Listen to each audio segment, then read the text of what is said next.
ಬೆಳಗ್ಗೆ ಬ್ರೇಕ್ಫಾಸ್ಟ್ಗೆ ಯಾವಾಗಲೂ ಹೆಲ್ದಿಯಾಗಿ ತಿನ್ನಬೇಕು, ಹಾಗೆ ಪ್ರೋಟೀನ್ ರಿಚ್ ಇರುವಂಥ ಒಂದು ಫುಡ್ಡನ್ನು ತಿನ್ನಬೇಕು. ಇವತ್ತು ತುಂಬ ಹೆಲ್ದಿಯಾಗಿರುವಂಥ ಹಾಗೆ ಪ್ರೋಟೀನ್ ತುಂಬ ಹೆಚ್ಚಾಗಿರುವಂಥ ಒಂದು ಬ್ರೇಕ್ಫಾಸ್ಟ್, ಅದು ಬಿಸಿಬೇಳೆಬಾತು.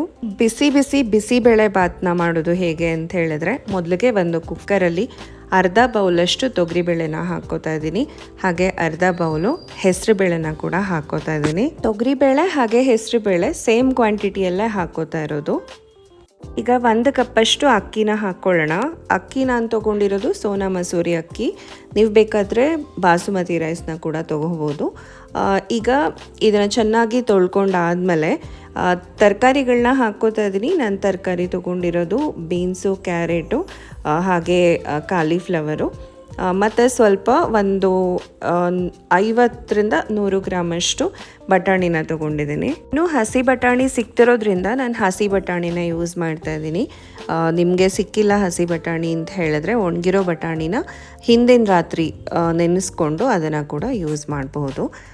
ಈಗ ನಾನು 3 ಕಪ್ ನೀರನ್ನು ಹಾಕ್ತಾ ಇದ್ದೀನಿ. ಸ್ವಲ್ಪ ಇದು ಜಾಸ್ತಿ ಸಾಫ್ಟಾಗಿ ಬೇಯಬೇಕು, ಅದಕ್ಕೋಸ್ಕರ ಸ್ವಲ್ಪ ನೀರನ್ನು ಜಾಸ್ತಿ ಹಾಕ್ತಾ ಇದ್ದೀನಿ. ಹಾಗೆ ಒಂದು ಅರ್ಧ ಸ್ಪೂನಷ್ಟು ಅರಿಶಿನ ಪುಡಿ, ಹಾಗೆ 1 ಟೀ ಸ್ಪೂನಷ್ಟು ಉಪ್ಪನ್ನ ಹಾಕ್ಕೊಂಡು ಇದನ್ನು ಒಂದು 4ರಿಂದ 5 ವಿಷಲ್ ಕುಕ್ ಮಾಡ್ಕೊಳ್ಳೋಣ. ನಂತರ ಒಂದು ಕಡಾಯಲ್ಲಿ 2 ಟೇಬಲ್ ಸ್ಪೂನ್ ಆಯಿಲು, 1 ಟೀ ಸ್ಪೂನಷ್ಟು ಜೀರಿಗೆ, ಹಾಗೆ ಅರ್ಧ ಟೀ ಸ್ಪೂನಷ್ಟು ಮಸ್ಟರ್ಡು, ಹಾಗೆ ಸ್ವಲ್ಪ ಹಿಂಗನ್ನ ಕೂಡ ಹಾಕೋಣ. ಹಿಂಗನ್ನ ಹಾಕೋದ್ರಿಂದ ಸ್ವಲ್ಪ ಬೇಳೆಗಳನ್ನ ಹಾಕ್ತಿದ್ದೀವಲ್ಲ, ಅದು ಗ್ಯಾಸ್ ಫಾರ್ಮ್ ಆಗಲ್ಲ, ಗ್ಯಾಸ್ಟ್ರಿಕ್ ಆಗಲ್ಲ, ಅದಕ್ಕೋಸ್ಕರ. ಈಗ ಸ್ವಲ್ಪ ಬೇಸಿಕ್ ಮಸಾಲೆಗಳನ್ನ ಹಾಕೋಣ. ಚಕ್ಕೆ, ಲವಂಗ, 1 ಏಲಕ್ಕಿ, ಹಾಗೆ 1 ಸ್ಟಾರ್ ಅನಿಸ್, 2ರಿಂದ 3 ಹಸಿರು ಮೆಣಸಿನ್ಕಾಯಿ, ಹಾಗೆ 2 ಒಣಗಿರುವಂಥ ಮೆಣಸಿನ್ಕಾಯಿ ಸ್ವಲ್ಪ ಕಮ್ಮಿನೇ ಹಾಕ್ತಾ ಇದ್ದೀನಿ, ಯಾಕಂದರೆ ಆಮೇಲೆ ಖಾರ ಪುಡಿ ಕೂಡ ನಾನು ಹಾಕ್ತಾ ಇದ್ದೀನಿ, ಅದಕ್ಕೋಸ್ಕರ. ಹಾಗೆ ಸಣ್ಣದಾಗಿ ಕ್ರಷ್ ಮಾಡಿರುವಂಥ ಶುಂಠಿನ ಹಾಕ್ಕೊಂಡಿದ್ದೀನಿ. ಶುಂಠಿ ಒಂದು ನಿಂಬೆ ಹಣ್ಣಿನ ಗಾತ್ರದ ಶುಂಠಿ ತೊಗೊಂಡಿರೋದು. ಈಗ 2 ಸಣ್ಣದಾಗಿ ಕಟ್ ಮಾಡ್ಕೊಂಡಿರುವಂಥ ಟೊಮ್ಯಾಟೊ, ಹಾಗೆ ನಾನಿಲ್ಲಿ ತೊಗೊಂಡಿರೋದು ಹುಳಿ ಟೊಮ್ಯಾಟೊ. ಇಲ್ಲಿ ಆ್ಯಪಲ್ ಟೊಮ್ಯಾಟೊ ಯೂಸ್ ಮಾಡ್ತೀರಾ ಅಂತ ಹೇಳಿದ್ರೆ ಹುಳಿಗೆ ಹುಣಸೆ ರಸ ಕೂಡ ಹಾಕ್ಬೋದು. ಈಗ 1 ಟೀ ಸ್ಪೂನಷ್ಟು ಧನಿಯಾ ಪೌಡರ್, 1 ಟೀ ಸ್ಪೂನು ಖಾರ ಪುಡಿ, 2 ಟೀ ಸ್ಪೂನಷ್ಟು ಬಿಸಿಬೇಳೆಬಾತ್ ಪೌಡರ್ನ ಹಾಕ್ಕೋತಾ ಇದ್ದೀನಿ. ನಾನು ಒಂದು 4 ಜನಕ್ಕೆ ಸರ್ವ್ ಮಾಡೋವಷ್ಟು ಕ್ವಾಂಟಿಟಿ ಮಾಡ್ತಾ ಇರೋದು. ಅದಕ್ಕೆ ತಕ್ಕ ಹಾಗೆ ಎಲ್ಲ ಇಂಗ್ರೀಡಿಯೆಂಟ್ಸ್ನ ಹಾಕ್ತಾ ಇದ್ದೀನಿ.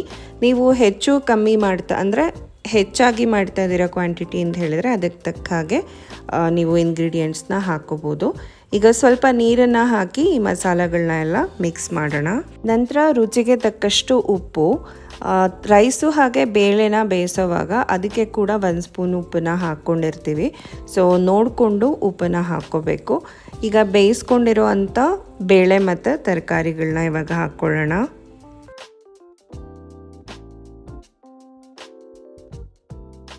ಈಗ ಬೇಳೆ, ತರಕಾರಿ ಮತ್ತು ರೈಸು ಇದನ್ನೆಲ್ಲ ನಾನು ಮಸಾಲ ಜೊತೆ ಮಿಕ್ಸ್ ಮಾಡ್ತಾ ಇದ್ದೀನಿ.